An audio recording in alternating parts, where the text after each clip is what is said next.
ಮೈಸೂರಿನಲ್ಲಿ ಲಂಚ ಸ್ವೀಕರಿಸುವಾಗಲೇ ಅಧಿಕಾರಿಗಳು ಲೋಕಾಯುಕ್ತ ಬಲೆಗೆ ಬಿದ್ದಿದ್ದಾರೆ. ಪಿರಿಯಾಪಟ್ಟಣ ಮಹಿಳಾ ಮತ್ತು ಮಕ್ಕಳ ಕಲ್ಯಾಣ ಇಲಾಖೆಯ ಎಫ್ಡಿಎ ಪ್ರಥಮ ದರ್ಜೆ ಸಹಾಯಕ ವಿಜಯ್ ಕುಮಾರ್ ಸಿಲುಕೆ ಹಾಕಿಕೊಂಡಿದ್ದಾರೆ. ಲೋಕಾಯುಕ್ತ ಬಲೆಗೆ ರೆಡ್ ಹ್ಯಾಂಡ್ ಆಗಿ ಸಿಗಾಕೊಂಡಿದ್ದಾರೆ. ವಿಜಯ್ ಕುಮಾರ್ ಎಂಬಾತನನ್ನು ಲೋಕಾಯುಕ್ತ ಅಧಿಕಾರಿಗಳು ವಶಕ್ಕೆ ಪಡೆದುಕೊಂಡಿದ್ದಾರೆ. 30,000 ರೂಪಾಯಿ ಲಂಚ ಸ್ವೀಕರಿಸುವ ವೇಳೆ ಪ್ರಥಮ ದರ್ಜೆ ಸಹಾಯಕ ಮಹಿಳಾ ಮತ್ತು ಮಕ್ಕಳ ಕಲ್ಯಾಣ ಇಲಾಖೆಯ ಪ್ರಥಮ ದರ್ಜೆ ಸಹಾಯಕ ವಿಜಯ್ ಕುಮಾರ್ ಲೋಕಾಯುಕ್ತರಿಗೆ ರೆಡ್ ಹ್ಯಾಂಡ್ ಆಗಿ ಸಿಗಾಕೊಂಡಿದ್ದಾರೆ.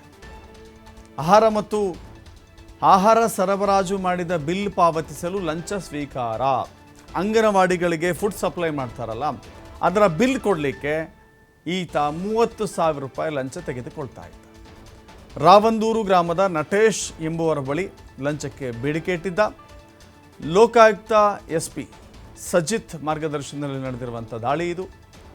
ಈ ದಾಳಿಯಲ್ಲಿ ವಿಜಯ್ ಕುಮಾರ್ನ ವಶಕ್ಕೆ ಪಡ್ಕೊಂಡು ವಿಚಾರಣೆಯನ್ನು ಮುಂದುವರಿಸಿದ್ದಾರೆ. 30,000 ರೂಪಾಯಿ ಲಂಚ ಸ್ವೀಕರಿಸುವ ವೇಳೆ ಎಫ್ಡಿಎ ವಿಜಯ್ ಕುಮಾರ್ ಬಲೆಗೆ ಬಿದ್ದಿದ್ದಾರೆ. ಅಲ್ಲಿನ ಎಸ್ಪಿ ಸಜಿತ್ ಅವರ ನೇತೃತ್ವದಲ್ಲಿ ಈ ದಾಳಿ ನಡೆದಿದೆ.